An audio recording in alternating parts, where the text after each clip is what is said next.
Europe 1, le grand direct. Le dernier mot de l'actu. Dernier mot de l'actu signé Thomas Joubert. Premier mot, racisme. Oui, on a parlé de racisme avec le président de SES Racisme à l'instant, Dominique Sopo. Son constat, moi, m'a donné envie de retourner me coucher. Ah bon?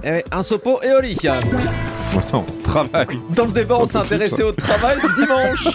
Et je rassure, pour ceux qui s'inquiètent pour la santé des salariés, il suffit de voir Michel Drucker pour constater que travailler le dimanche, ça conserve. Commerce. L'un de vos invités a rappelé que les commerces de bouche ont déjà le droit d'ouvrir le dimanche. non. Du coup, les prostituées sont rassurées. c'est ça Chrétien. On a vu aussi que les chrétiens sont généralement contre les ouvertures dominicales. Et pourtant, l'église est déjà la plus grande enseigne à ouvrir le dimanche. Argument.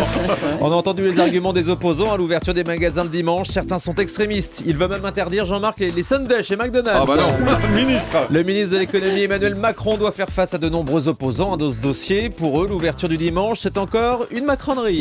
Et puis ménopause. Et dans un instant, on va parler ménopause dans le grand direct de la santé. On va voir que les femmes ne passent pas ce cap toutes de la même manière. Moi, je le dis, pour la ménopause, il n'y a pas de règle. Merci là beaucoup. là là là. Thomas Joubert.